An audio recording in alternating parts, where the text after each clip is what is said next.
Okay, Leader. Thank you very much indeed. Good. Well, Fernando, hello all. Croeso cynnes iawn. A very warm welcome to this afternoon's meeting of the Public Service Board on Wednesday, the 13th of March, and welcome to anybody who is observing our deliberations remotely. Do we have any? We'll move straight on to the agenda. We'll take apologies. Are there any apologies, please, Steve? Leader, yes. Apologies from Carl Cooper and Healy Thomas from Powys Teaching Health Board, Duncan Hamer from Welsh Government, Christine Harley from HM Prisons and Probation Service, Catherine Mealing-Jones from Bannockburn National Park, and Diane Reynolds from the County Council. Grand. Okay. Thank you very much. Good. And we can move then. We'll accept those apologies and we'll move to item 2, please, which is the minutes of the previous meeting, which are on pages 3 to 6 of our pack. Are there any issues that people would like to raise? An issue of accuracy. I have just a couple of typos I noticed, but apart from that, I don't have anything from accuracy perspective. But if anybody else has, please say now. No, there's a in the bullet point 5 in evidence and insight. There's the last sentence. There's an extra engagement in there which could be removed. But apart from that, that's just a typo.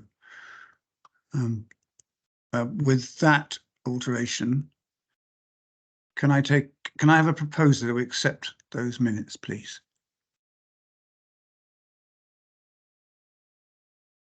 Anybody, pray? Yeah, I'm happy to do that, James. All right, thank you. And I think Ewan stuck his hand up to second, so thank you very much, Ewan. Good.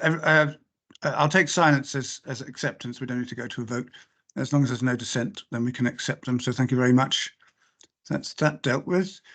And we can move up again onto the agenda and move to the work streams, which are the standing items on item 3. And we start with 3.1.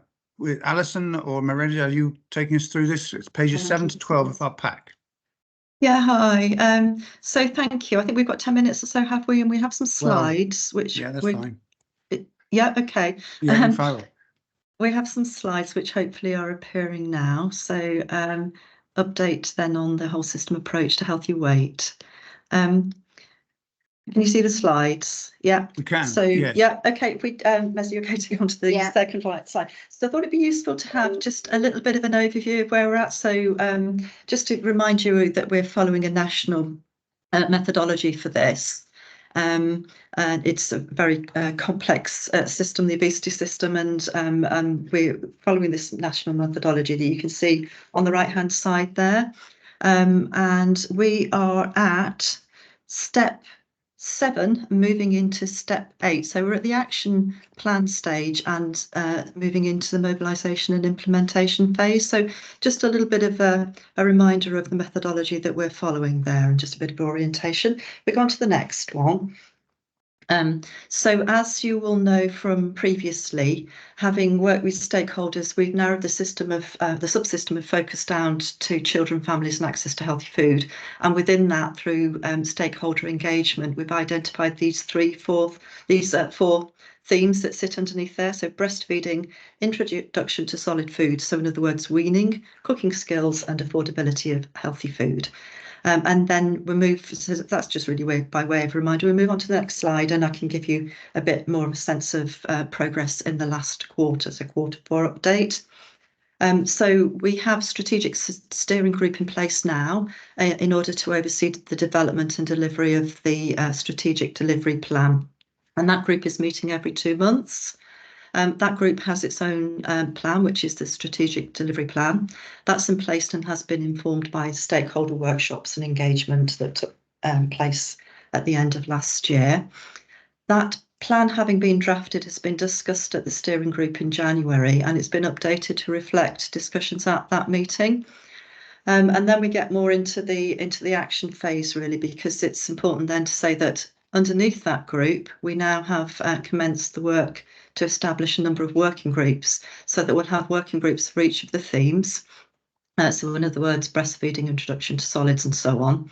And recognising, of course, that these need to fit with existing groups, so as appropriate. So, for example, there's a small task and finish group that's looking at the Healthy Start scheme that sits under the affordability theme, and which itself is making really good progress. So we're not about duplicating work, we're about galvanising the system and getting the system to work together in a better, more productive way.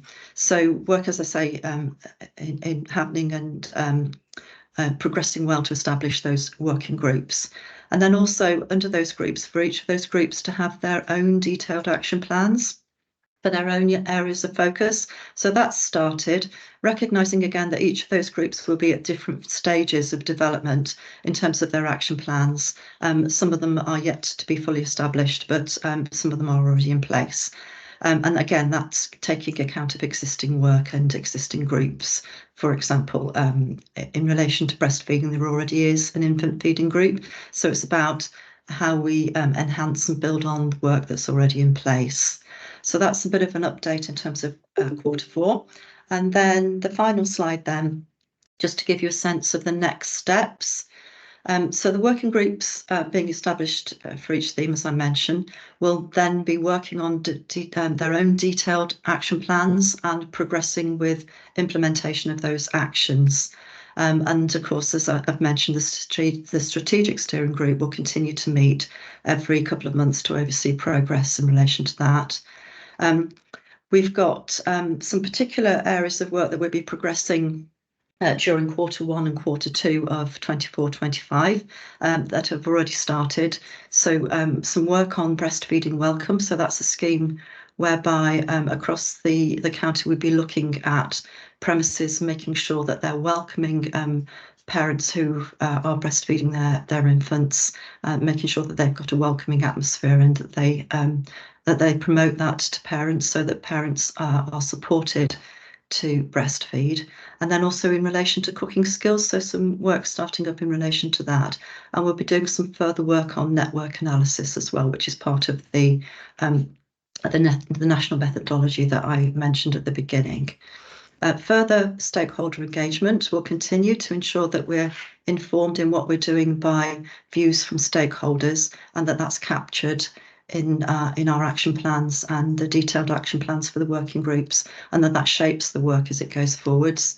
And then, of course, we'll continue to report as we have been doing, including to the PSB, of course, as I'm doing at the moment. So that's our update. And if there's any questions, be happy to answer. Yeah, we'll take the slides down now.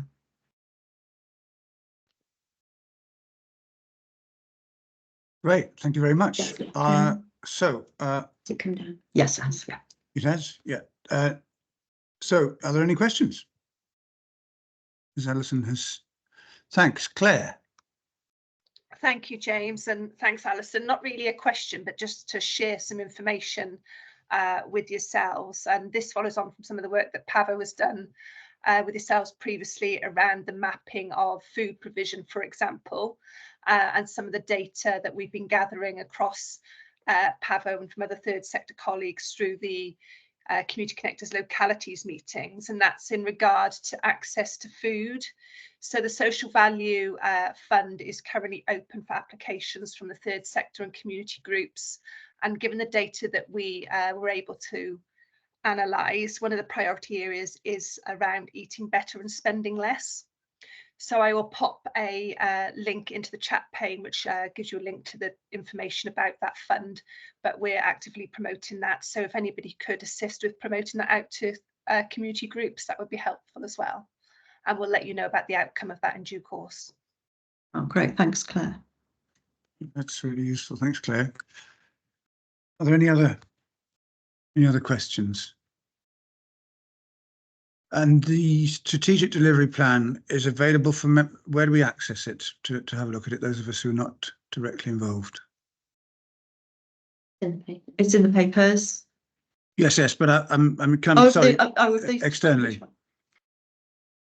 Say again? So is the delivery plan available publicly? I mean, is it available to members of the public? Okay. So there's the high level plan that we've sent for inclusion in the papers for this meeting today. Yes. And then the plan that is the plan of the strategic steering group. Yes. Is just in its final. Well, it's going to go back to the group at the next meeting for sign off. So Yep. that hasn't been fully signed off, but we have discussed it in January. It's been updated following those discussions, and it will go back to the group at its next meeting. Okay, and then sorry, go on. Sorry, I thought somebody else was trying to speak. Right, no, that's fine. Okay, that's fine. Thanks very much. Are there any other questions? No. Good. So thank you, and thank you for the progress. Things are happening, which is great. So and a very, very important part of the process. Exceptionally important, actually. I think people will realise quite how important that that step is in the great scheme of things. So thank you very much. If we move on to evidence and insight, and Catherine is taking us through this one. That's pages 13 to 18 on our pack. Yeah, thank you, Chair. So this one's around engagement, data and reducing duplication across our organisations. So yeah, it's in the pack as the Chair has just said. In terms of progress, so everything is on track. I'll give you a very quick overview in terms of what's been delivered so far. So a scrutiny session was undertaken to help with member development and helping people understand what each of the objectives in our wellbeing plan is all about. So that's exciting. We've been linking in with others across Wales and learning from others in terms of Future Generations, Commission and Welsh Government. There's been some shared learning going on across the different public service boards and what's happening and some best practice examples. Our step lead has also looked at systems thinking, so how that can help us as well here as well, and just some sort of administration in terms of being able to share information easily with one another, because at the moment that's proving a little bit troublesome. So in terms of engagement, then we've got a joint engagement group with the regional partnership board as well, so not just us here today, but trying to link those two together and make sure that we're achieving maximum value for Powys. We've got a single Powys wellbeing engagement plan that's sort of in development and is nearly nearing finalisation. A joint workshop was attended with the RPB to look at co-production with them as well. And we also have town and community councils who are a very important part of engagement. So an engagement event was held online with them in February to help sort of promote what the PSB is, what the wellbeing plan is, and what we're aiming to do as a group. We've also got things in terms of sustainable Powys and better together in terms of the health board and the council. And there's engagement activity happening at the moment, in-person focus events around the county. So that's something that's happening and is being undertaken to collect information back in about what people feel is important to their well-being going forward as we're all moving forward in terms of where we're heading. In terms of data, there's been a gap analysis of our wellbeing information bank, which obviously is a public resource that people can use. It's on so if you Googled wellbeing information bank, it's the first thing that pops up. And there's lots of insight and intelligence there around lots of different bits of data, but particularly population and population projection. So that's worth a look. We've got many of the data sets that are on that bank have been updated to make sure that the information there is as up to date as it can be. We've got information also in development around social housing, child poverty, and other bits and pieces in the pipeline. A workshop was held in early March to develop the group relationships in terms of data, skills mapping, and looking at what we've got as a collective and how we can move forwards. In terms of future activity, the big ones really are analysing that engagement findings that are coming back in from these focus groups that are happening at the moment to understand that, not just at a Powys level, but what people are thinking in each of the areas, the 13 localities. We've got a young person's engagement event happening next week to ensure that their voice is heard and is informing our future plans. We've also got ideas to undertake a maturity matrix across us you know, in terms of where we're at as a public service board, then the annual report is something that's not too far away. It's that time of year again, and looking really at, you know, what funding opportunities are available to help us do some of the stuff that we need to do as part of this objective. And as well, linking in with the healthy weights there, just ensuring that we're aligning wherever we can, you know, to support those others, because this one was one of the objectives really to help ensure that the other two are on track in terms of what data they've got, engagement and so forth. So that was a very whistle-stop tour, but hopefully it gave you a flavour of what's been happening over the quarter. Great, thank you very much, Catherine. Are there any questions around that item, around that step? Emma, please. Thanks, Leader. Thanks for the comprehensive update, Catherine. I made a note as you were speaking, but you did touch on healthy weight at the end of your presentation there. But I was just wondering, I'm just looking for assurance really that your work stream is supporting healthy weight and also climate emergency in terms of what difference. So I appreciate in terms of longer term outcomes and the actions that we take, you know, it will take time to follow through, but have we got the mechanisms in place to be able to understand whether our actions are having the desired impact? And then taking it a step further, particularly in terms of the climate emergency, carbon accounting, etc., is there a way that we're able to see that in one place through the PSB, through that lens of partnership, so we can see the wider impact in terms of Powys, rather than looking at individual organisations in isolation? Yeah, thank you for your question. Yeah, no, so the team are linking in with the healthy weights. I can see Mez sort of nodded there. They are linking in with the two work streams. So we are making sure things are aligned. I know for this first year, it was all about sort of understanding what each of us has got, aligning all of that. And so, yeah, no, they're definitely linking in, and we will challenge ourselves really there and review what we've got and ensure that it's as robust as it can be. But in terms of the carbon thing, Liz, I'm not sure if you've got any ideas on how we can accomplish that across the board, but I'd be keen to hear them.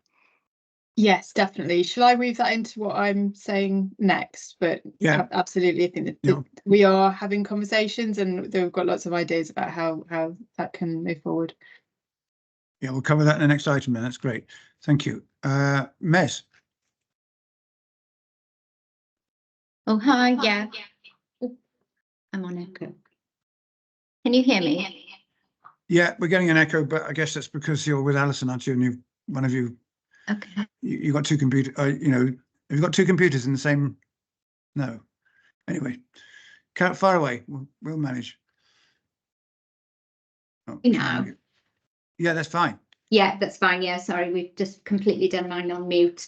Yeah, thank you. Really helpful update, Catherine. I just wanted to sort of expand slightly on what you've put in your report, which is great, around that you've linked to Public Health Wales around a programme of work that they're developing around systems thinking. And I've probably the opportunity to bring it up now, but it also links to Liz's agenda as well. Just to share with colleagues that Public Health Wales have been sort of successful in a programme of work where they've received funding to develop Shaping Places programme, and they've had a national board sort of set up for that. And I know colleagues from NRW are on that board, and I know Catherine's, I think it might be yourself, is on the user group. They've been really supportive there from colleagues across Wales, looking at materials to support that. That national board, I've been sort of informed that they've got 3 learning groups set up, one around climate and nature emergency, poverty and inequalities, and neighbourhood well-being. And they've received funding to look at how they apply systems working at PSP level.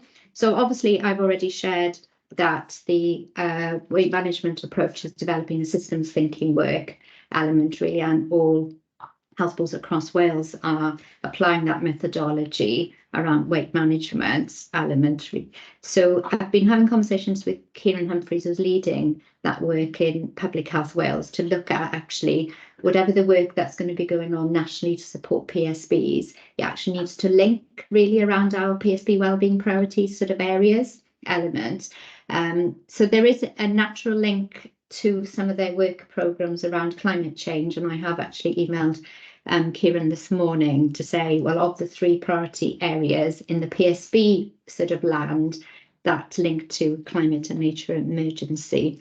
So Kieran has mentioned that they'll be writing out via Welsh Government to PSBs across Wales in the next week or so, and they're planning on setting up task and finish group element around that. So I suppose there needs to be a discussion about how does that link and best support Powys where there are synergies in terms of overlaps element, and I think those discussions need to be sort of had, and at the same time, how do we take what that's helpful for us in order to progress and deliver locally, because I'm sure all of us have probably been in places where we attend lots of groups, but actually what is useful for us at a local level to implement.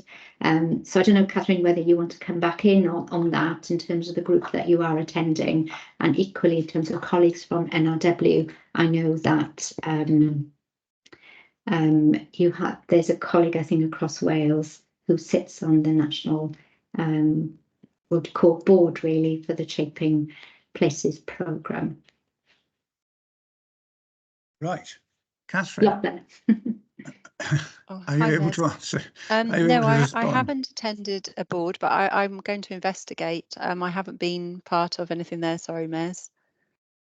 Okay, yeah. So can I just ask then, where in the update report it talks about step leaders supported Public Health Wales. Oh, that's James. James has attended something. Yeah. James is on. He's here. James.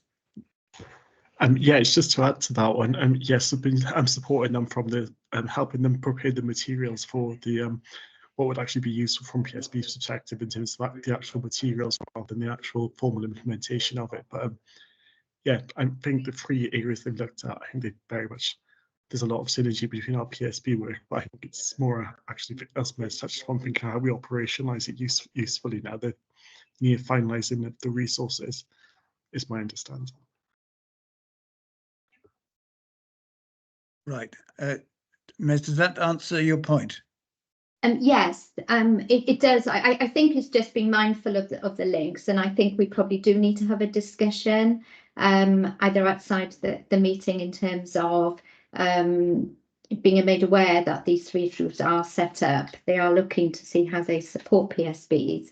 Where does the overlap come in, and how will that help? The natural synergy is in the climate sort of emergency work element really, and it's just making sure then that we are appropriately linked in where we feel that is of added value to us really. Yeah, great. No, well, thank you for raising that. Important. Emma.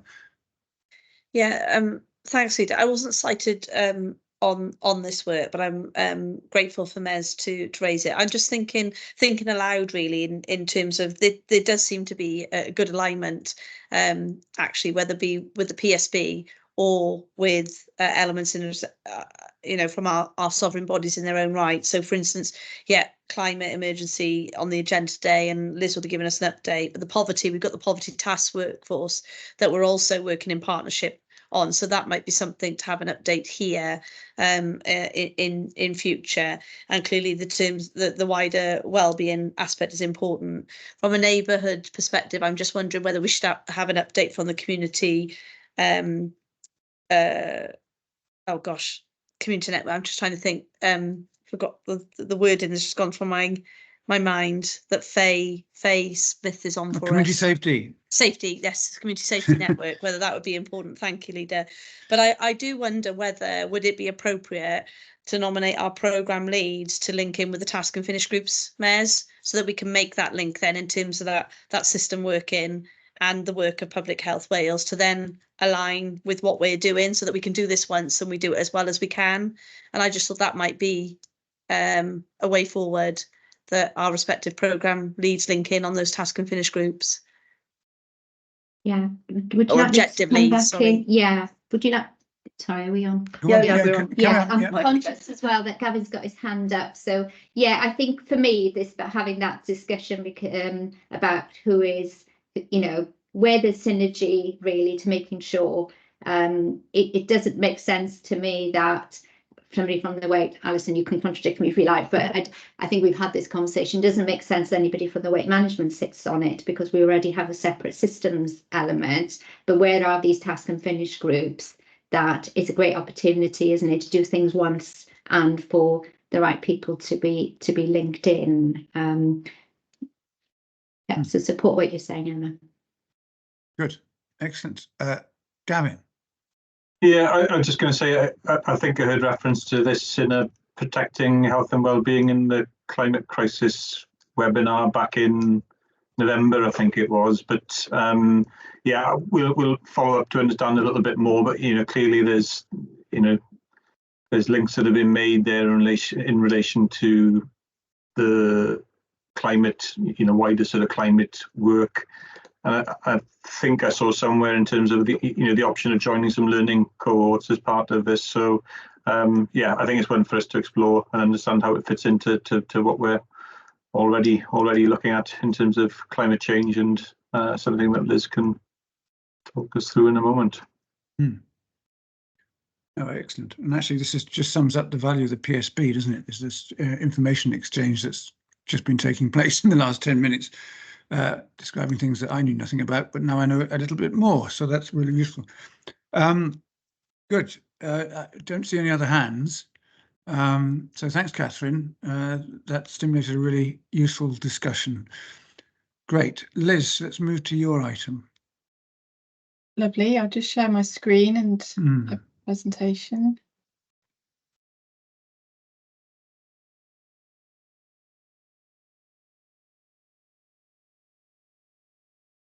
Excellent. Yeah. Lovely. Okay. Right, hello everybody, Prynhawn Da. Yeah, this is to give you an update. This is walking you through the board paper really, and just highlighting some of the key features. I will, I'm clicking and nothing's happening. There we go. So just to recap, the whole point of this piece of work is to develop a strategic plan to scale and speed up climate action across Powys. And what we mean by that is developing a plan that will enable us to take our fair share of the action needed to decarbonise in line with the Paris Agreement, to scale up carbon sequestration, so that's drawing carbon down from the atmosphere through natural processes, and to adapt to the impacts of climate change that we can't avoid. So the strategic approach that we're taking to this, and this was set out in the wellbeing plan that was consulted on and adopted by this board, is to follow the global UN-backed initiative called Race to Zero, which is the world's largest coalition of organisations like ours acting to halve emissions by 2030. So that's how we're approaching decarbonisation. In terms of sequestration, we're aligning our work with Powys' nature recovery plan, because it's very important that you don't just focus on sequestration in the absence, everyone knows the phrase, the right tree in the right place. Oops. In terms of adaptation, we're using the strategic approach set out by a new framework that NRW has developed to help us to understand the climate risks in Powys and to develop a adaptation and resilience plan that is tailored to the particular circumstances in Powys. So as you're aware, we were successful in receiving nearly £200,000 from the Shared Prosperity Fund, and we have a work programme that's associated with that, and that's currently taking up all of our resources and time to deliver the work programme in that. and that is about achieving the integrated climate action plan by the end of this calendar year. So we have funding until the end of December this year, and then currently we have no further funding at all for the climate work. We've made actually huge progress in the last quarter since we last spoke to you. Absolutely loads of work has been happening, and I'm really pleased with the speed of it. We've recruited 2 absolutely excellent new staff members working. One of them's a climate policy officer and the other one's a project coordinator. We are in the process of procuring some consultancy in relation to decarbonisation and sequestration, and we've gone out, we've done that through Sail to Wales, and we've got 4 really very interesting bids that have helped us to develop our knowledge and understanding of the sort of methodology out there, and what can be achieved within our pot of money. We've started in-house work on the climate adaptation strand, and we're seeking to work with other PSBs that are already also using this framework in order to learn from each other as we go along, and we're finding that a very useful framework. We also have, to support this whole strategic approach, we are planning to report Powys's climate action, area-based climate action, through CDP, formerly called Carbon Disclosure Project, and that is a kind of a global portal for reporting. And what it does is gives you tailored feedback on how you're progressing on this area of work, and puts you in touch with the best practice from around the world. Banai Brycheiniog National Park Authority reported through CDP last year, and I've just had a kind of feedback session with them, and so we're really connected into best practice about how to do this. So the whole point is to develop the analysis in a proportionate way to get the type of information that's going to be helpful in developing an action plan that can genuinely scale up delivery. So the whole point of this is ending up with scaled up delivery. The other thing that we've been putting a lot of work into since the last board meeting is stakeholder and community engagement. There isn't a kind of setup out there for us just to reach out to the breadth of stakeholders that need to be involved and have a voice in developing this holistic climate action plan. And so we need to set that up in order to be able to ask for their input. And we want to do that in a way that means that they are going to be ongoing partners in actually delivering climate action. So there isn't some sort of false separation between asking people what they want and then delivering it for them. Instead, we want to have a much more collaborative approach in line with the Wellbeing and Future Generations Act ways of working principle. So you don't need to absorb this whole diagram, but it's just to get a sense that we've made a lot of progress in defining the terms of reference for the Powys climate stakeholder group, working with Chris Blake, and in how we're going to be engaging the communities. And we want to align our work with the sort of emerging way of organising communities in Powys along the kind of the 13 clusters. So a lot of work's been happening, like I say, in order to put us in a good position to know how to develop this climate action plan and to do it in a way that actually engages people for future delivery of that plan. Next step, we will finalise the decarbonisation and adaptation consultancy, and then we'll be working very much in partnership with them to provide local data and analysis and ground truthing and so on, to make sure that the work that they come up with is relevant and useful to us. We'll be continuing with the risk assessment work and doing adaptation planning using the NRW framework. We really need very rapidly now to come up with a plan about exactly how we're going to be engaging stakeholders. You know, what does it look like? It needs to be a sort of a blend of online and offline, in person. It needs to be engaging stakeholder organisations, but also communities.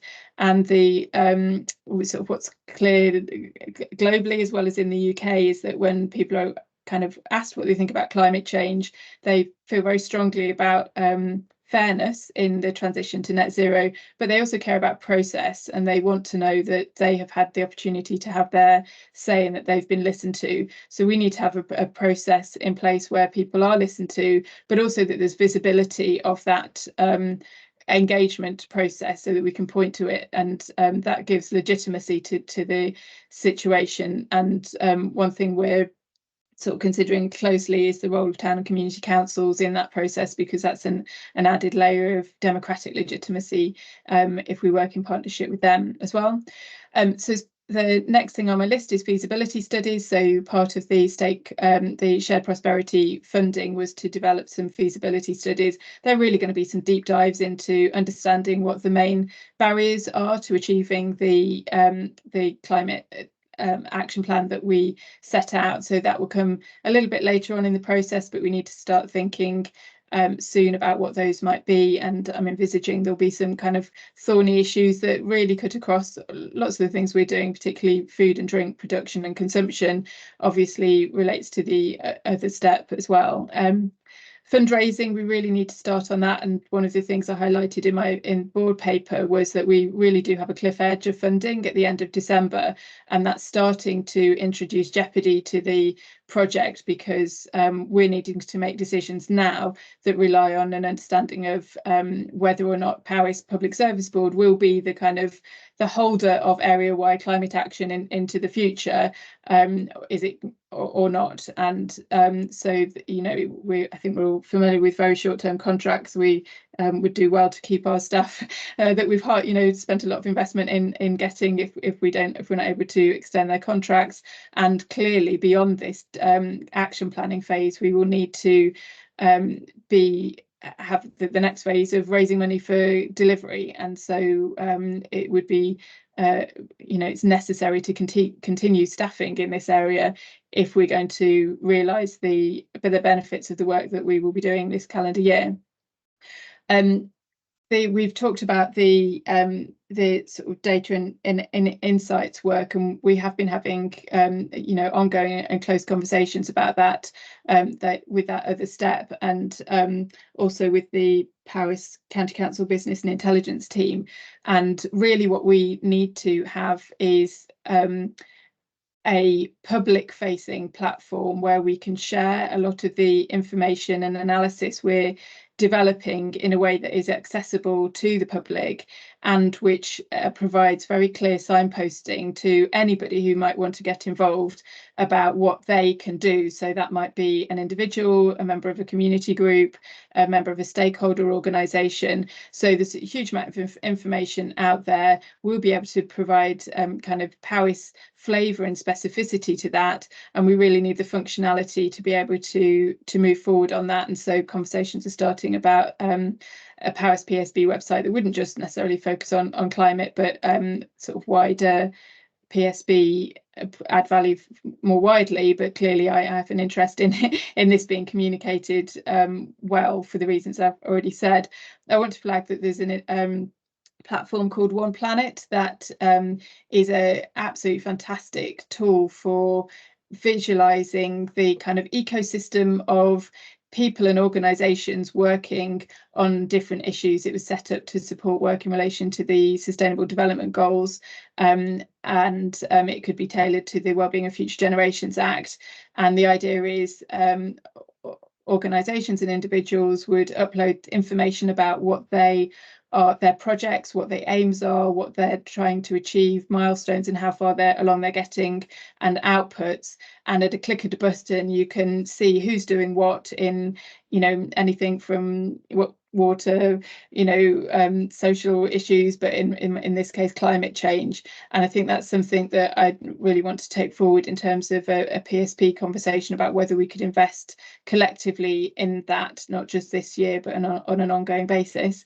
And then the last thing I just wanted to flag is the Powys Public Service Board Wellbeing Plan was climate element was framed around joining Race to Zero, and we've discussed before at the PSB board meetings that the PSB itself can't join because it isn't a legal entity, and the idea would be that Powys County Council would join Race to Zero.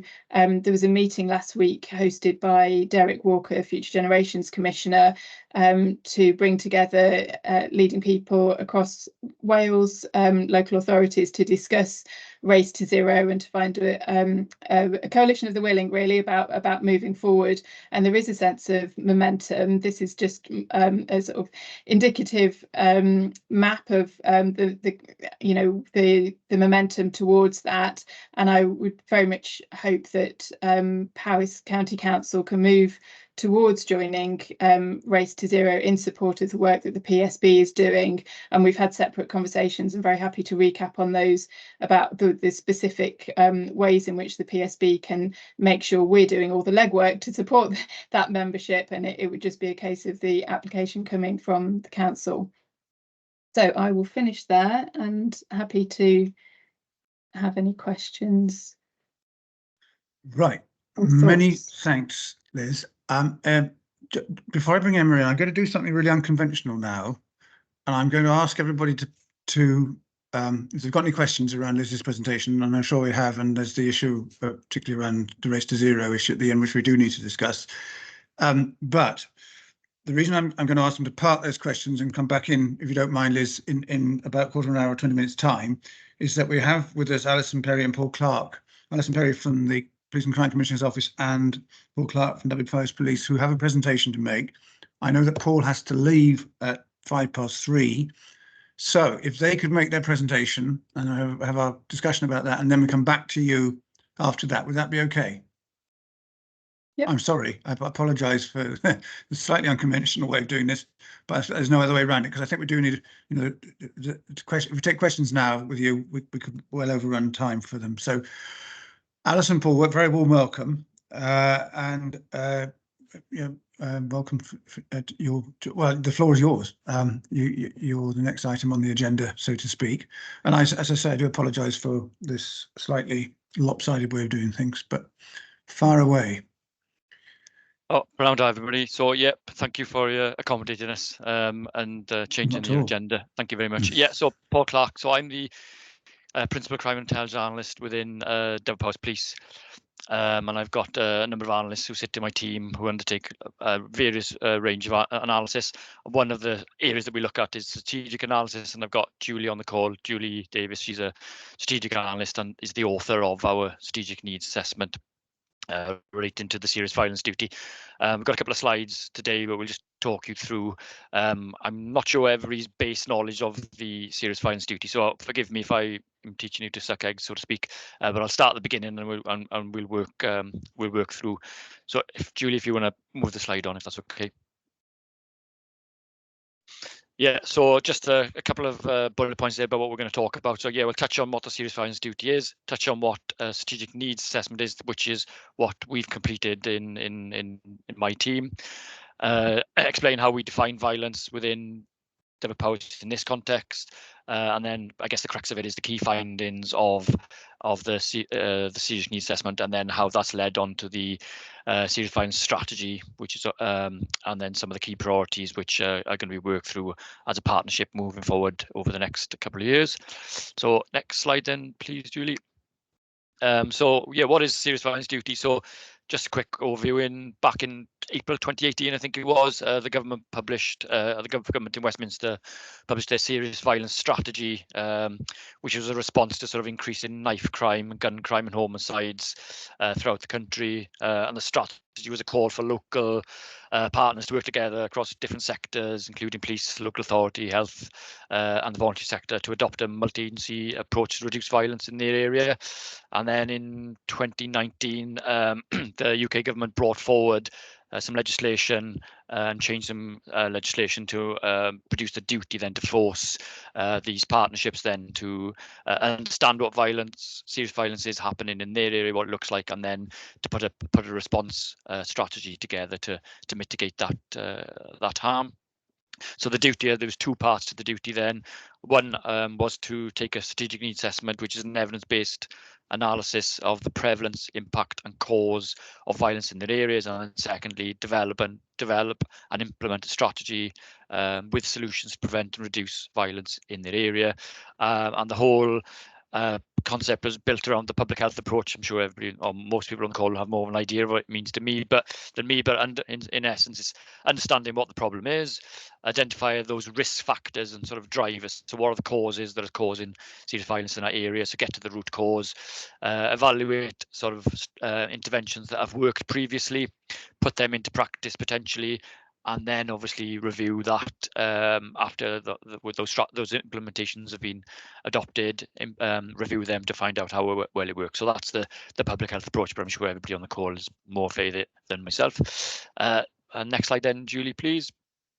So the aim of a strategic needs assessment is basically understand the level of violence across Powys, highlight the drivers and risk factors. So obviously that's important to get into the root cause, identify what populations and groups and which geographies are most affected by serious violence, and then hopefully the needs assessment was able to inform targeting and evaluation of these activities. Any questions on what I've talked about so far? Everybody comfortable where we are? Looks like it, yeah. No Good, hands. thank you. That's good. Thank you. Good. Next slide then, please, Julie. So the first thing we had to do as a group, as a multi-agency group of partners, was to define what serious violence was in our area. Obviously, I told you the UK government put this in place due to an increase in gun crime, knife crime, homicides. Fortunately, in Powys, we don't necessarily have a gun culture of serious organised crime where people are going around stabbing each other and shooting each other. So we're quite fortunate in that regard. So we had to come up with a definition that was specific for us. So the darker colour, sort of, I think they're pentagons, are they?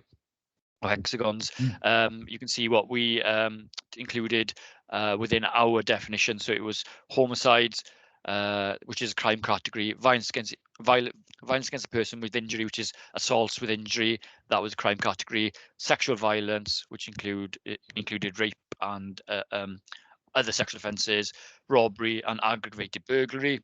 And then supplement that, we used these other crime areas that were characteristics of other crimes. So it was any crime then that had a gun crime element, a knife crime element, had a domestic abuse element, was related to youth violence, including child criminal exploitation and child sexual abuse.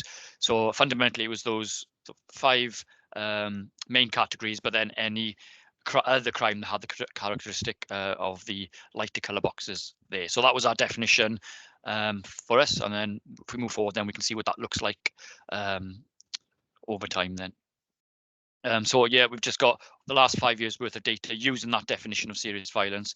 You can see that the latest year, 2022, 2023, that the report covered showed our highest level of serious violence with 633 crimes recorded. You can see that in 2020 and 2021 there was a drop of obviously a COVID that accounted for COVID. And just to make sure this, for everyone to understand, this is for the whole of Dyfed and Powys, not just for Powys.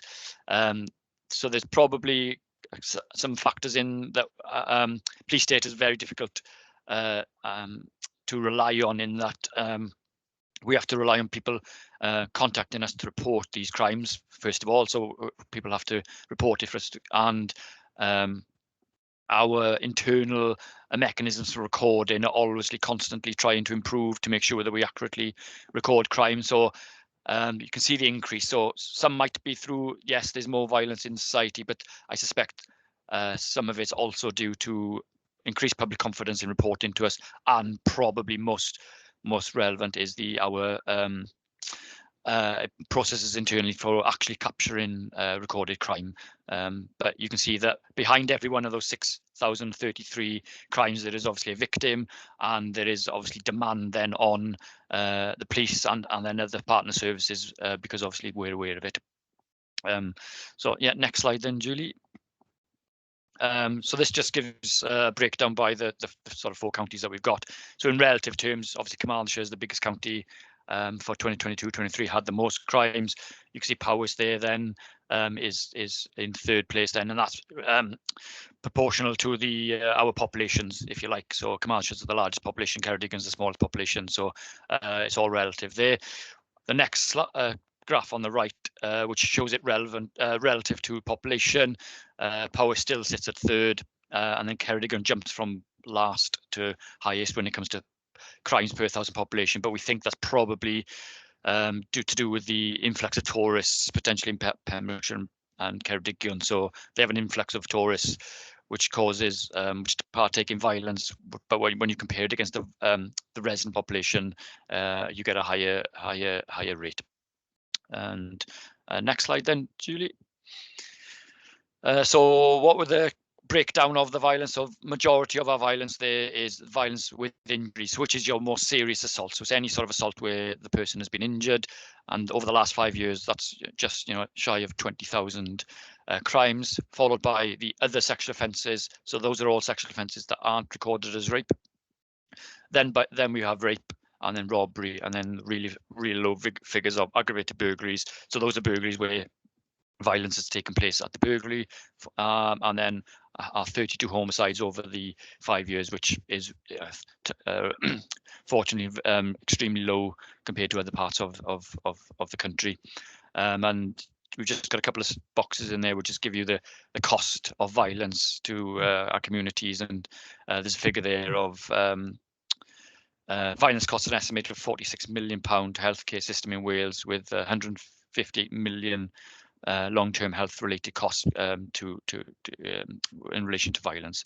Of some reassurance, some of the gun crime that we have recorded, vast of the little gun crime we recorded, the vast majority of that is sort of BB guns and probably criminal damage offences, and sort of unfortunately we get a lot of injuries to animals where people have shot them with ball bearings.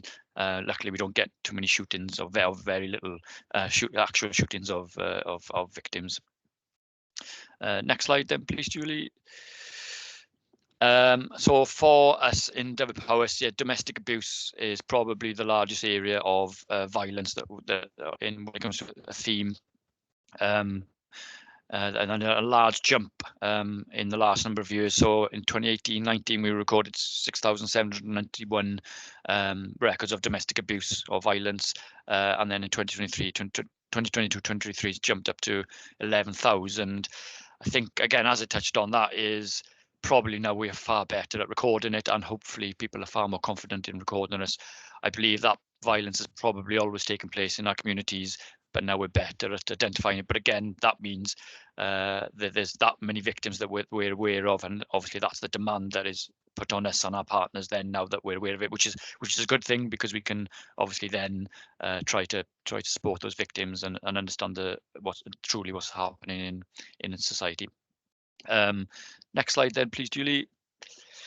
Where are we on rape and sexual offences? So 39.8% of the sexual offences were against females over 13. 64% of rape victims and 58% of other sexual offences were under 18, where you have a lot of peer-on-peer offences, where both the victim and the offender are under 18, just for some reassurance.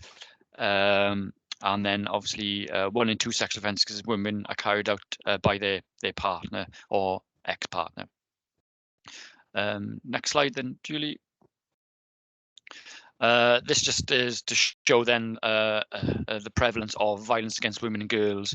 You can see that domestic abuse, 72% of victims are female, and 70% of the offenders or perpetrators are male, and that sort of profile is similar for control and corrosive behaviour, stalking, child abuse, rape and other sexual offences. So obviously females are disproportionately impacted by violence in our communities. And next slide then, please, Julie. So one of the parts of the strategic needs assessment was to look at the drivers and risk factors. So we've broken them down into sort of 4 areas. There's the drivers of society, influences, comes down to gender, economic and social and cultural norms, and our community drivers that links to sort of high rates of community violence, areas of fewer community activities for young people, for example, workless households, residential instability. They are all sort of stuff that we've captured as community. Then we've got the relationships. So if associating with delinquent peers, peer pressures, involvement with gangs, parental criminality, those sort of relationships, and then the last boxes are individual driving factors such as history of violent victimization. So if you've been a victim of violent crime, potentially you are going to end up as a perpetrator, etc. Use of alcohol and drugs, low income, poor school attendance, if you've been bullied, low self-esteem, homelessness, or gambling addiction. Those are sort of the individual drivers which cause people to partake in violent crime as a victim and a perpetrator. And next slide, Julie. So some of the other drivers that we've looked at are obviously drugs, particularly around our homicides. Fortunately, we don't get too many, but disproportionate levels of drugs misuse are involved in our homicides, and there's a crossover where 9 of our top 12 areas for community violence are also the same areas where we have the highest levels of drug trafficking and possession offences, and then obviously adverse childhood experiences were likely to be responsible for almost 2/3 of our drug use. And then relating to alcohol, 1/3 of community violence, the suspect was under the influence of alcohol. With our knife crime, alcohol related accounted for 23%, and 17% of children brought into custody were under the influence of alcohol as well. So you can see some of the drivers there around substance misuse, particularly obviously drugs and alcohol. Next slide then, Julie. So to sum it all up, if we were to take 9 months work of this strategic need assessment, sum it all up, the analysis suggests that serious violence and prevalence in Powys is moderate. So compared to our other areas in the UK, our actual risk prevalence is moderate, but this underlines the responsibility to deliver against the duty. So though there's a low prevalence of violence associated with risk factors, the risk factors are high. So sorry, I've rushed through this. So basically, although our risk factors for the prevalence of violence is quite low, we have a disproportionately higher level of people with the risk factors that allow them to end up in becoming victims of serious violence. Does everybody understand that? So I think I may have clumsily gone through that. Russian. That's fine. Good. That does make sense. Thank you. Thank you. Thank you. Good. I'm glad as to you. Next slide, please. And then this is the culmination of all of the work then. So what happened? We published our strategic needs assessment, and then there was a facilitated workshop. I'm not sure if anybody on the call was involved, but we had an independent organisation come and facilitate the workshop, which was to look at all the findings and evidence in the strategic needs assessment. Had practitioners and senior leaders walk through a process of trying to distill all of that information down into 4 key priorities that we want to deliver across with our strategy. So the first one was the online threat which was causing violence, particularly with young people. The second one was to focus on more of a preventative response, and that links back to specifically reducing adverse childhood experiences, substance misuse, and mental health. Obviously, focus on the VAUDA SA. Sorry, can I get my teeth out of my mouth? Violence against women and girls, and Obviously, there's in Wales we have the Act, and obviously there's a lot of work that's already going on in Wales and in Powys around that theme. So it's this part of the strategy is to build on that, particularly because we're finding that obviously females are disproportionately impacted by violence in our area. And then the last one was some of the findings showed that a lot of violence took place in the night time. So we need to do a bit of work then to understand, is it in the nighttime economy, as in, is it in our licensed premises where this violence is happening, or is it just happening at night time but somewhere else? When we undertook the initial analysis, we didn't have enough granular level of detail to confidently say that. So we're going to do a little bit more work then, and then that will hopefully steer the response, because obviously if it is happening in homes or private dwellings, it'll require a different response to that if it happening in the licensed premises. So I don't know if Alison, I'm sorry, I've rushed through that because I've got to finish very shortly, but I don't know if Alison wants to jump in there with anything further. Yeah, thanks, Paul. And if you need to jump off, I'm happy to pick up any questions as well if I can. Thank you. I may have to go a couple of minutes. Yeah, no problems. Thank you, Paul. So just really quickly then in terms of next steps. So as Paul said, quite a few Powys PSB members have been part of the process all the way through. We've had representation from the Community Safety Partnership. I know you mentioned Faye's work earlier, as well as youth offending and youth justice involvement and health board and other sectors. So we've had representation individually by county and then some shared across Dyfed Powys as one representation for the whole area. So the workshop was really, really helpful. We've come up, as Paul said, with these distilled down areas of priority. The serious violence duty luckily does come with some funding, and luckily very short-term funding as always. But we have some interventions funding the current year that we're in, that we are shortly about to exit, and then for next year as well. So what we've done is some immediate responses to what you see on the screen in front of you there for this year, with very much a tactic of enhancing and supporting some of what already is existing as best practice, rather than trying to set something new up in a very short time scale. We did only have our workshop in January, but then the view for the 24-25 spending plan is that we will develop some of those little bit more sort of work needed to develop some of those areas that we can support funding over that next financial year. So we've got some labour funding, and we've just employed a serious violence duty coordinator from a partnership perspective. So they are hosted by Carmarthenshire County Council, but will act across the 4 local authority areas. And they will work alongside the existing coordinator who is in the police structure, so that we've got some dedicated resource to take some of this forward. The strategy has been written now, and I can pop in the chat bar a link to where that's published. I believe some partners have published it as well, but it's certainly on our website, so I can share that with you. And the next year then really is about delivering some of those interventions, developing more, trying to understand what's going on around the force area as best practice, and then enhancing some of that with a view really to trying to be sustainable as possible, because it is short-term funding. So we don't want to invest in loads of new things that suddenly aren't there in a year's time. So we've got a sort of backdrop really of trying to make the delivery as sustainable as we can. Shall I pause for any questions? And I'll pop a link in the chat bar while we're carrying on. Excellent. Yeah, well, thank you. And I don't know, Paul, is he still with us? If he is, thank you very much, Paul, for your... Thank you, Paul. Thank you. I'm going to apologies. I need to leave. Thank you. Bye. No. Thank you so much for coming. And thank you, Alison, for staying on to take questions. So I think we have a question from Mess, please.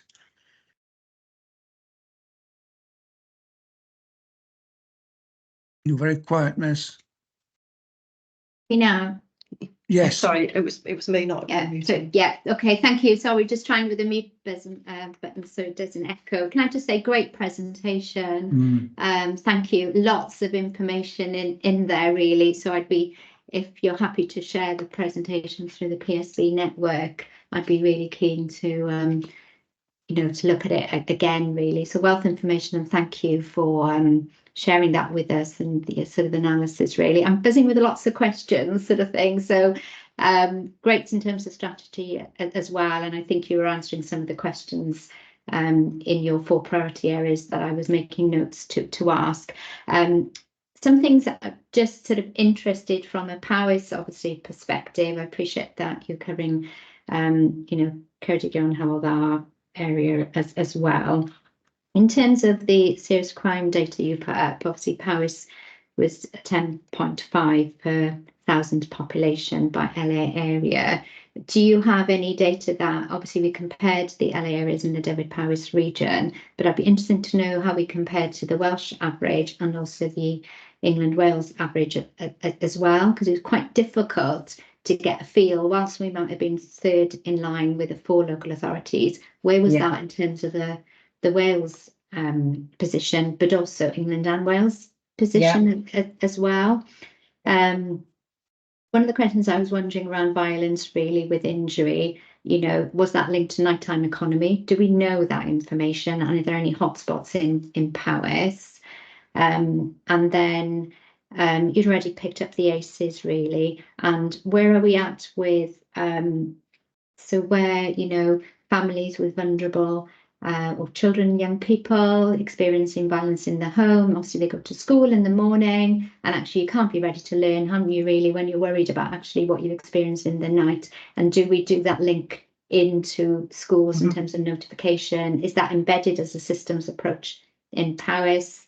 Sorry, lots of questions really. No, that's fine, I'm scribbling. And also with border as well, obviously a lot of people will attend Hereford and A&E department, and what is the look back to David Powys Police around any, I suppose, presentations in A&E around children and young people experiencing adverse experiences or domestic abuse as well. Thank you. Right, Alison, can you feel at least some of those? Yes, I will do my best. So some of this, what we can do also is follow up after today, because the full strategic needs assessment, I think, is about 80 pages as a document. So there's lots in there, and it does go down to much more granular detail in terms of some of the geography. And it's really hard then, as you can imagine, trying to pull which bits of that do we put in a presentation. So we can dig into that certainly and give you some of those averages around the national, both England and Wales, and I can follow that up, maybe Chair, with some information to come back out to the minutes. So I'll give you some of that detail.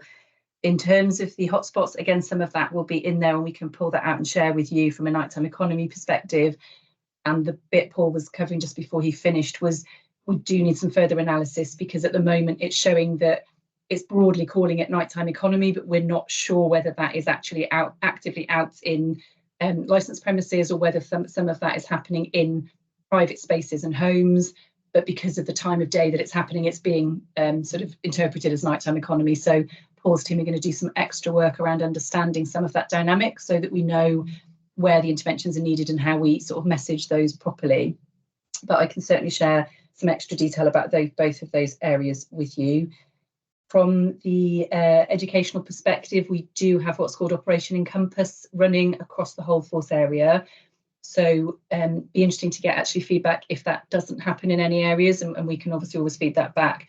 But what should happen from a process perspective is that any incidents of domestic abuse involving children, there will be a notification to the school, so that the ideal hypothetical situation is that by the time the child goes to school in the morning, the school will be aware that that has happened and can then adequately put in place, you know, whatever support structures are needed. But always welcome to have feedback if there are cases where that isn't happening in practice, so that we can make sure that that is robust as well. And then just in terms of the A&E, it's a really interesting one, and we come across the same one with sort of sexual violence services, where a lot of people will have presented to an A&E that is outside of the locality.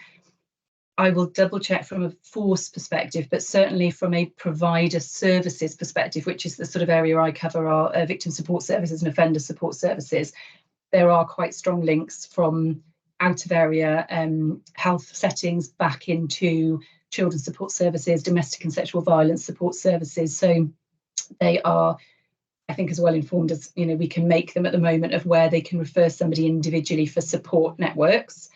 I will probably get a force perspective in terms of how that works operationally and reporting back in terms of incidents that might have led to that violence, violence that's led to that injury that they have then turned up in A&E with. It should all be in place, but I don't quite know operationally how that works. Don't know, does that help just off the top of my head? But more than happy as well to follow some of this up. We can dig out extracts from the fuller needs assessment certainly and share those across with you. Yeah, you can back in. Yeah. Les, yeah, I mean, yeah. Yeah, can I just say, yeah, thank you, and sorry for all the questions, but it's just really interesting analysis. And I think when you do all that analysis, I feel responsibility on all of us as partners to look at actually how we, you know, address the issues. And just to say, one of the things that we need to make sure we don't lose as well, isn't it? Once you have that more granular data around the whether it is the nighttime economy, we obviously have, you know, planning applications for you know, alcohol licenses, etc., come into the local authority. They do get pinged over to health for comment, and I just wanted to say, really, you know, if there are any hotspots that we need to be aware of linked to certain premises, when those applications come in, we need to be very clear when we're responding to them if there are health issues, etc. And just drawing from experience, that's something from my old patch that I used to work in Newport, that we certainly worked with, you know, the police, the local authority, and through health element, really, where we had to, if there were issues linked to certain premises, we did work together around that. So just to say, if we're aware of it, we can work with you. Yeah, perfect. We'll I'll double check, but I'm pretty sure on the link that I'll share for the strategy, we have actually published the full needs assessment document as well. So appreciating it is a large bedtime read, but if people want to dip in and out of sections of it, I'll extract some stuff directly for the minutes for you on those couple of questions in particular. But then, you know, hopefully people can dip in and out maybe of relevant sections as and when you might need any of that information. But I think the important thing for us is, as I was saying, trying to make the interventions that we're going to put in place sustainable. We've seen millions of pots of money appear, do great work, and then they just go over a cliff edge, don't they, as well? So we're trying to make sure that it's embedded. We've got some representatives from Children's Service across the force area. Certainly Jane Wheeler-Sexton's been with us from a health perspective. So we're trying to make sure that what we're doing is sensible and is embedded, you know, into what's already there and enhancing, so that we can actually keep some of that going after the Home Office money disappears. As it always does. Good, thanks. It strikes me that the questions that Mez is asking are also very pertinent for other agencies, not least, of course, the local authority, but also the fire and rescue. Ewan, I mean, yeah, your staff would be at the sharp end of some of this, particularly in their first responder roles, but also more broadly. I don't know if you, I mean, I don't know how much the Fire and Rescue Authority has been involved in this work. That's my question, really. Yeah, we've had Richard Felton, Ewan, involved from the outset. So he was at our workshop with us. I think Fire are one of these specified authorities that has to deliver on the duty. So Ewan, sorry, do you want to add anything? No, nothing to add. I was going to query at what point does some of the preventative aspect align or layer in with the I'm not sure I'm getting this right care, right person, is it? Is that way forward in terms of mental health activity? Mental health calls, I should say, rather than activity. So does that aspect layer into this somewhere along the lines? Yeah, and one thing, apologies, we probably should have said at the very outset, the tricky thing I think with this is it does already exist in a number of different places. So the Violence Against Women, Domestic Abuse, Sexual Violence boards are already doing a huge amount of work. The Right Care, Right Person, you're right, Ewan, and there's a number of other initiatives, I suppose, that already cover some of this work area. So one of the things we're trying to be quite careful about is having the right people involved who are leading on those areas so that we're not duplicating or missing anything. So certainly our internal leads on that piece of work, Ewan, are linked into this. We're also linked into then things like the chair of our VAD RSV board so that we can try, if possible, to avoid any of that overlap and make sure everything's sort of tied in properly. It's always a bit of a jigsaw, isn't it, trying to pull it all together? But yeah, the leads are all linked into our working group that leads on this. Right. What a fascinating presentation and discussion. So thank you very much, one and all. I have to say, I think, well, I hope I'm not speaking out of turn. And Emma's, oh, Gavin, sorry, before I say anything. Gavin. Just a really quick one. I'm conscious, you know, NRW and other agencies who undertake, you know, site visits, contact with a whole range of different people, you know, where and it, you know, I think the presentation sort of sets out that there's a lot of terminology and process here that our staff and staff of several other agencies won't be alive to. I guess it's that point around how do we sort of help to educate wider staff that aren't in those sort of core agencies at the heart of this work, in terms of being able to signpost to, you know, so that where you get that, you know, the bits of intelligence of where things aren't quite right, or where there's a concern, how do we help to sort of join up the dots there, in terms of making the linkages? Really good question. Yeah. Go on, sorry. No, apologies. I was going to say exactly the same thing. It is a really good point, and I think it's something we could maybe pick up in our planning of interventions, because one of our strands of work that we wanted to look at was information out through young people, but also to parents, in terms of, you know, sometimes they're only limited in what they get to hear from schools and things. Sometimes that's through the children, and so they obviously don't always get, you know, a full package of information. So one of the things we need to look at is how we share some of that information much more widely in a sort of public setting, but, you know, targeted within the public to things like parent groups. So you could include within that some messaging around a lot of frontline delivery, and, you know, we even say ACEs, don't we, and everybody suddenly knows what it means, but all of that is so jargon, isn't it? And it's really tricky to work out practically, if I've met somebody, what is it I can do to make a difference? So I will take that back to the group, and I think that's really helpfully something we could share, is some key messages and maybe some key referral points of what you should be looking out for, and maybe where you can refer in the first instance for some of that support. But thank you, I think that's a really helpful point that we probably don't pick up on, because everyone's so used to it, aren't they, in the world they work in. So thank you. Yeah. Excellent, really good, thank you. Anne Watkin, welcome. Hello, and thank you. I too want to echo what a great presentation, and lots of really valuable information there was in that. And, you know, I'm going to state the obvious, obviously, but what I was really fascinated by was how it all links back. You know, there were some of the causes and, you know, preventative measures come back to socio-economic conditions across our county, and things like tackling poverty, tackling disadvantage, tackling, you know, just not having things to do, or the aspirational stuff as well. So, you know, that I think what really flagged to me the interplay of all these different aspects on the lives of individuals across our county at the moment. So you know, I'll certainly want to look into some of that detail and see where those hotspots are. Do they correlate, as I suspect they do, with some of our areas of deprivation? You know, is it about access to opportunity in those? And, you know, I think there's a real rich data there that we can use. So thank you. Yeah, totally agree. Absolutely. Really, really interesting, and so relevant to so many of the different organisations represented here. So not least the more, you know, the voluntary sector, of course. I mean, a valuable presentation, but for me, quite startling, I have to say. Some of those statistics, whilst the risk of serious violence in Powys might be considered to be moderate, that is still that's an awful lot of cases of violence across the W Powys area. You know, we don't think we live in a very violent area, and I don't think we do, but wow, there's more going on than we think.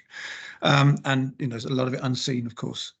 So really, really interesting. If I may be so bold, and I know our chief executive has had to leave to go to something else, but Catherine is still with us. Catherine, I think we'll have to organise, if we can, an invitation from Powys County Council's point of view, and I'm sure the other local authorities probably feel the same way, of weaving this into a member development session at some point in the not too distant future, because I think an awful lot of members would be really interested in this work, and how it impacts at them at their local level. So thank you very much indeed. If there are no other questions, and Alison and whoever's with you, more than welcome to stay for the rest of the meeting. Please do. Oh, Alison. Thank you. I was only going to say, actually, I think just really, really helpful in that sometimes from a sort of crime and safety perspective, it is difficult sometimes, isn't it, to weave everything into that PSB agenda and to work out where those connections are. And I noticed you mentioned earlier about phase work under the Community Safety Partnership and having the right sort of site of that. But I think this one is a really good tie-in, isn't it? It's a brilliant example of where actually that crime agenda touches completely on things like poverty and everything else. So I think for us, we're going to offer the similar opportunity across the other three PSB areas, but really helpful to actually try and align those two, what sometimes don't seem like quite perfectly matched agendas, don't they? So really grateful for having us. And I will pass on your thanks to Paul because I can't take any credit for the presentation. So thank you. But you've answered the questions really, really comprehensively. So that sincere thanks for that. Yeah, I think weaving this into a more broad community safety type event at local authority level, in all of the local authorities, I think would be really good because, as you say, aligning all of these different strategies and how they all fit together would be fascinating and make for a very informative and interesting session. So, many thanks. We'll move back to Liz, and I apologise again for the interruption. So, Liz, I don't know whether your presentation, if people want to refer to it, is still available, but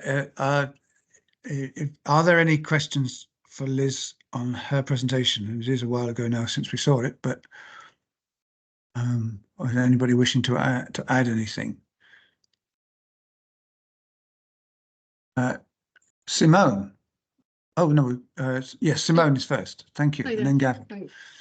Yeah, not any questions. Thank you, Liz. I thought it was really comprehensive.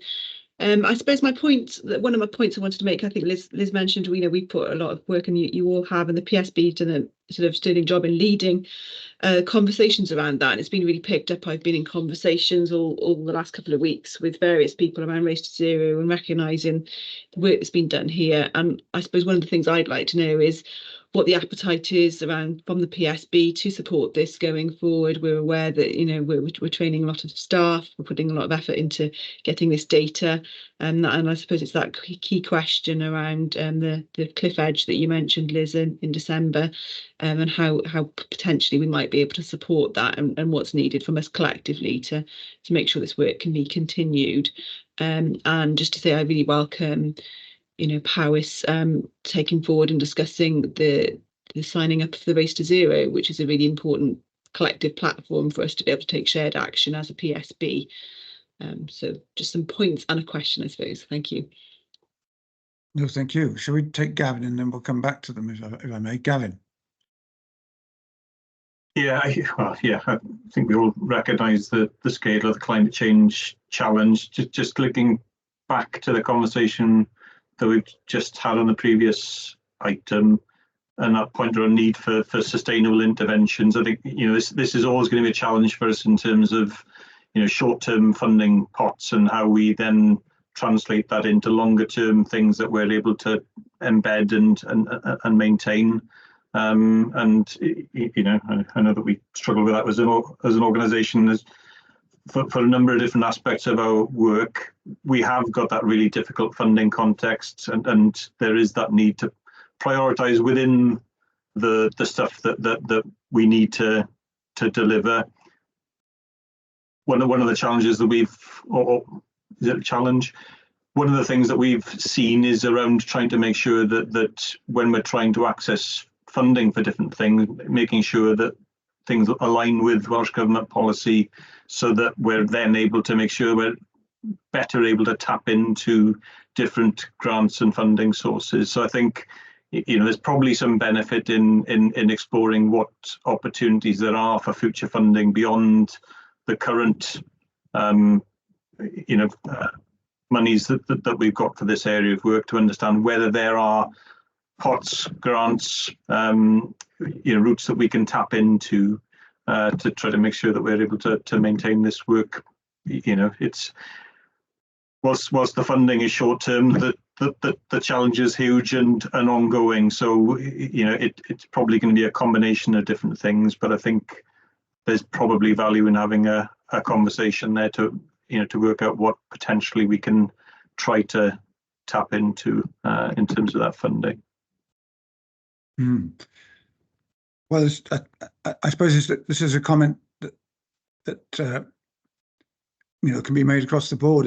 All the organisations are saying the same thing. They all have the same aspiration, and as far as County Council is concerned, for example, we're wanting to make our aim is to be net zero by 2030, but we really are still yet to identify the funding that's going to enable us to get to that, because it does need some upfront funding. The savings come after, don't they? But you do need to invest to save, so to speak, and there's absolutely no indication from central government, whether at Westminster or Cardiff, where this money is going to come from, as far as I'm aware, unless somebody can enlighten me.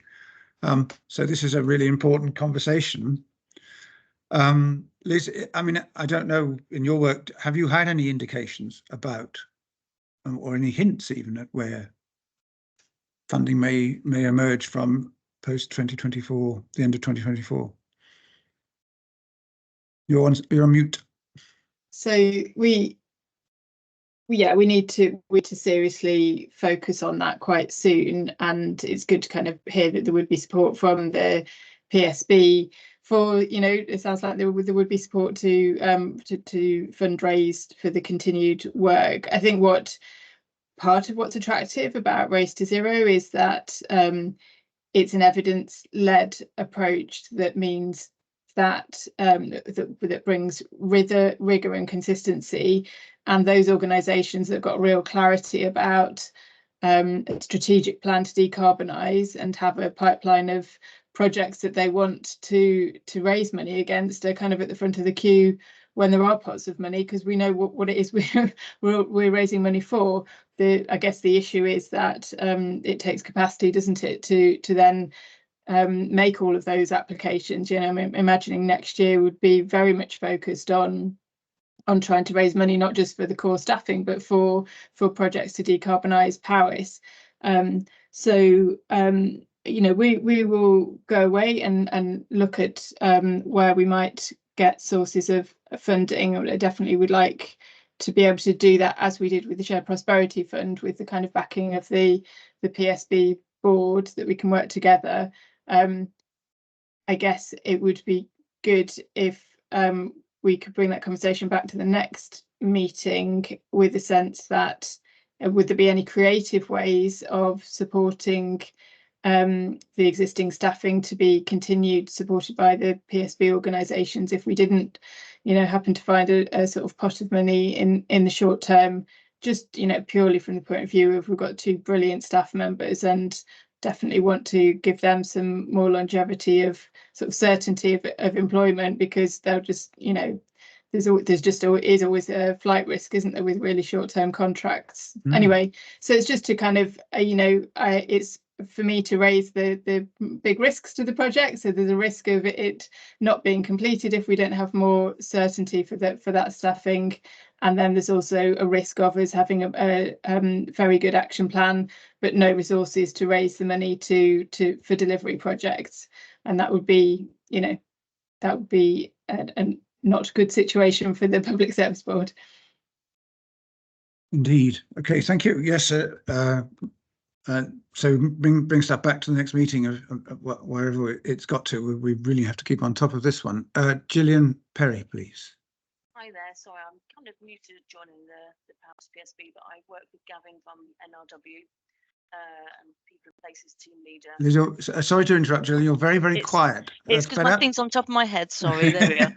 So sorry. It's been a challenging ICT day here today.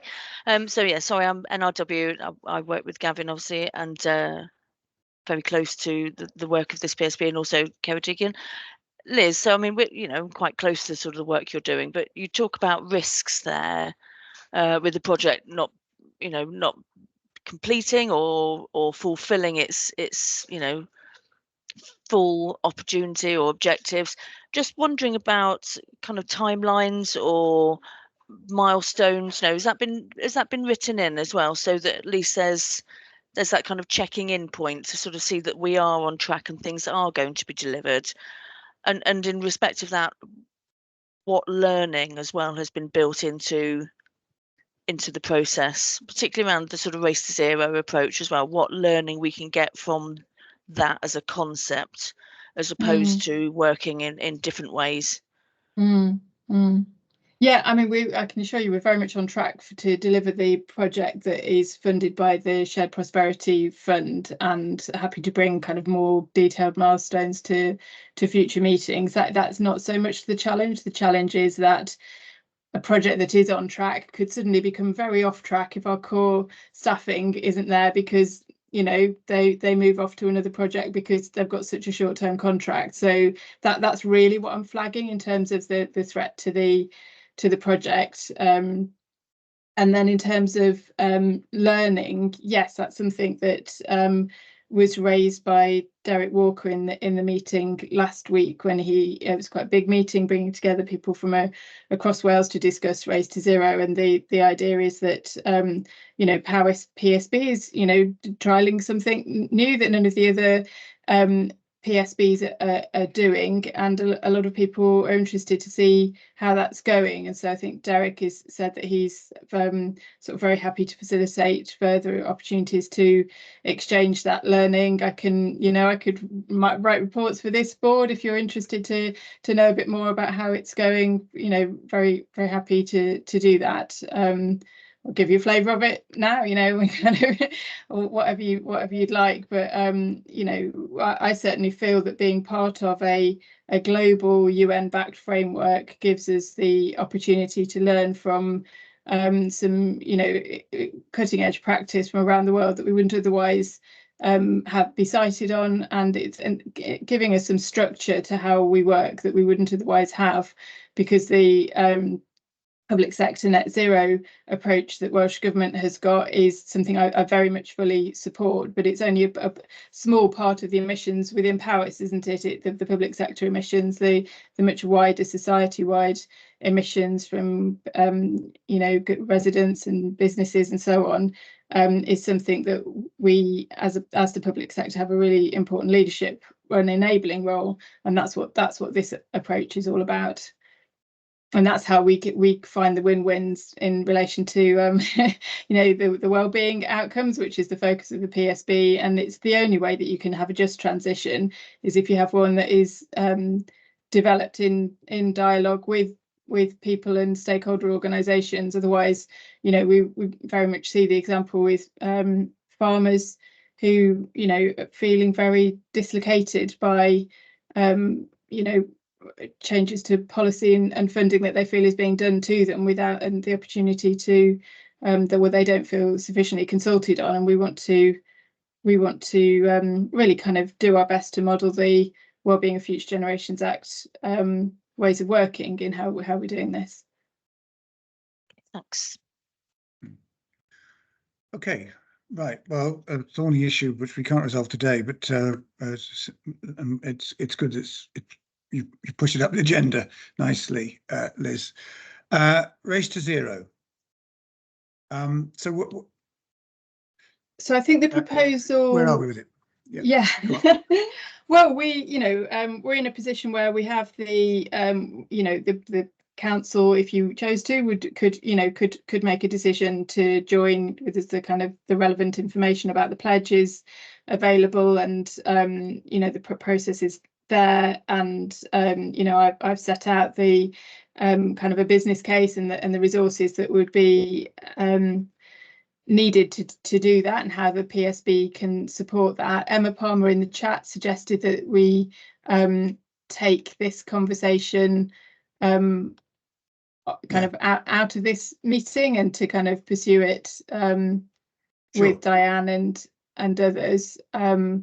So long as the PSB is still happy with the decision you made at the start of this process, and the wellbeing plan that was consulted on and adopted that is aligning with Race to Zero, I think that's something, perhaps a conversation to have a bit more detail at a council level. Fine. Yeah. Well, look, I make that commitment that will happen. I mean, obviously, I must put wheels in motion. Catherine is still with us, as is, I think, James Thomas. So that will be noted. And I mean, it's been a subject of informal discussion. I think probably members generally don't really understand what's involved, and I think that's and they understand the broad concept, but don't understand what the process as much as anything else. And And so, but should I just take 2 minutes just to outline that, just so everyone's that got might it be helpful, in their heads? Maybe others here who don't understand either, because I'm not sure I fully understand. So Race to Zero is a global climate leadership framework for non-state actors, and what I mean by that is it's a sort of a structure that organisations like ours, like the megacities in the world, regions, businesses, universities can sign up to make sure that they align their work to the Paris Agreement. So it's about ambition, but it's also about having a common way of working so that we have rigour and consistency and avoid kind of greenwash and so on. And it was only launched a couple of years ago, and actually it came out of consolidating a whole number of international frameworks that lots of different organisations had. This is now like an umbrella or sort of initiative that pulls together the kind of best learning over many years of lots of international institutions. So it's a thing that globally organisations are at a subnational, i.e. not a nation state, are aligning behind. And organisations that are getting involved are finding that it clarifies their climate, what they're trying to do, and it supports them in how they go about it. And to join Race to Zero, there are 5 criteria that are called the 5 Ps. So the first one is to pledge from the top of the organisation to maximise effort towards halving global emissions by 2030, and that's the kind of crucial glide path that we all need to be on, and it needs to be from the top of the organisation to show kind of like serious organisational commitment. So all organisations pledge from the top of the organisation, and to know what your kind of fair share of that halving global emissions is, we need to do some calculations and analysis, and that's something that Powys has available to it. The second P is plan.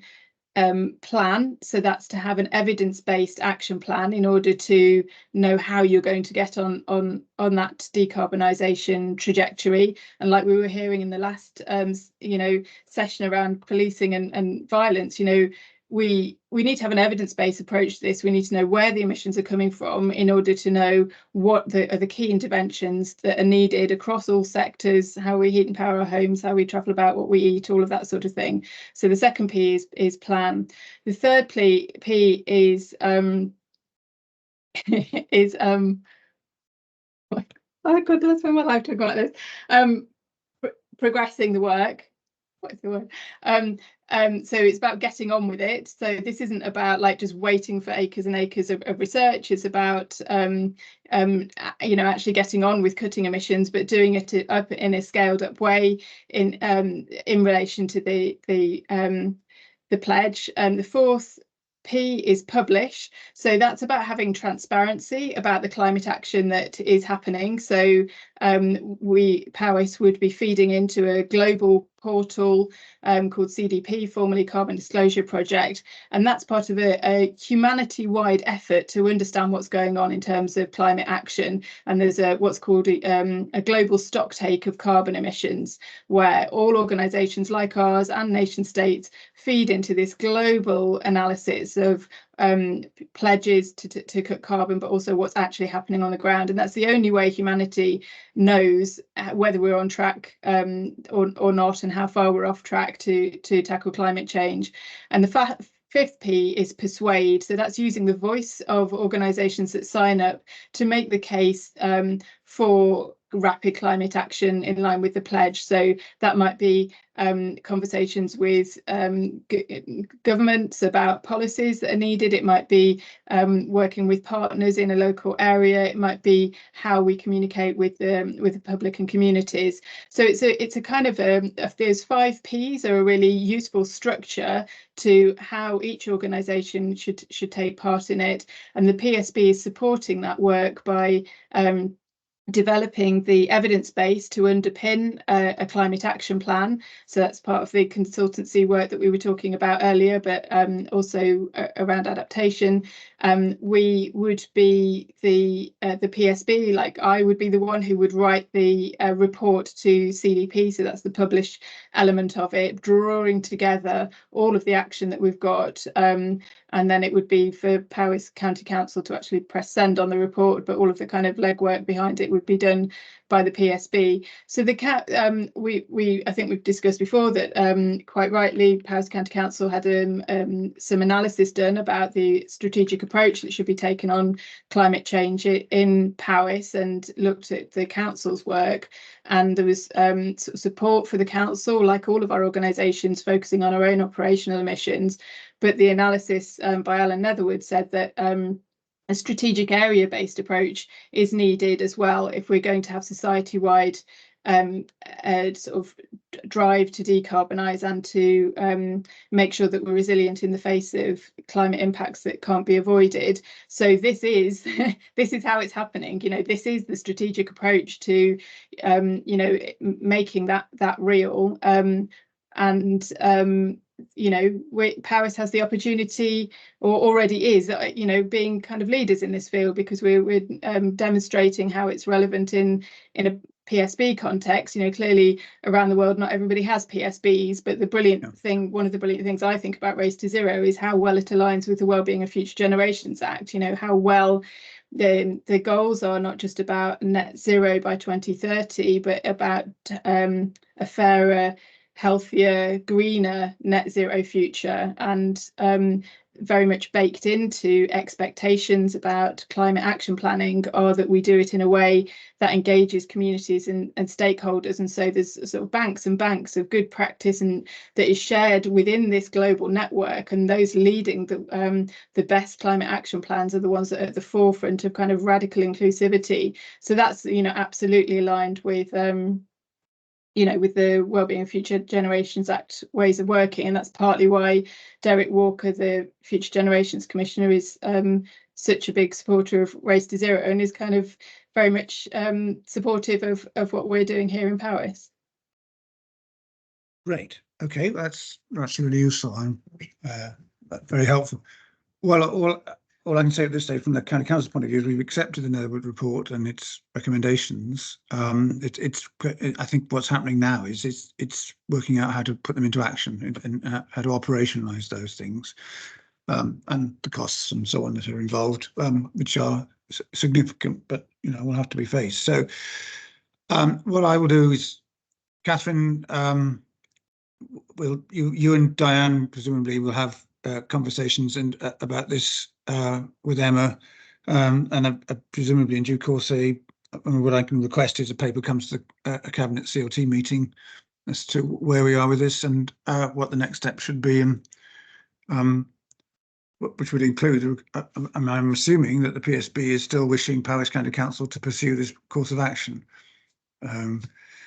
I'm sort of kind of surprised we're described as a non-state actor. I always thought that local government was an arm of the state. Well, since it spends most of its time implementing policies invented by the state, it is kind of surprising. Yes, we are a part of the state, but we're not nation states. I guess the distinction is the Global COPs, Conference of the parties are nation states. And one of the big developments that happened at the last COP in Dubai was that the next really big COP that's going to happen in Brazil for the first time is going to include what are called non-state actors in the process, in recognition that nation states are not putting humanity on the path to a safe future, and that it's actually organisations like cities and regions and some businesses that are sidestepping some of the fossil fuel interests and pressures, and are going faster than their own nation states. And so that, you know, and that galvanizing of action is a lot to do with Race to Zero. So, you know, this is really being recognized on a global scale, and it's something that, you know, we've got the opportunity to get on board with relatively early on in this journey. It was only launched a couple of years ago, but I think it's already proving its worth and being globally recognised. Great. Okay, so I'll report back, or Catherine will, or somebody from to the next meeting. So thank you very much. Yeah, right, and thank you for the presentation and for the information. And good, again, a step where there is obviously significant progress being made, and our job now is to maintain that and give you the tools to do it. Shall we, if everybody's happy, we'll move on. Time is moving on. I think we're okay for time, but we've got a few more items to deal with. Just sorry, go back to the agenda. We've done 3.3, we've done 4. So now we need dates of future meetings, which are there before us, currently set at the 4th of July, 26th September, 11th of December. And that, at this point, I'm in a position to bring the meeting to a close, although I would invite members to stay on just briefly afterwards if they will. Steve, can we do that?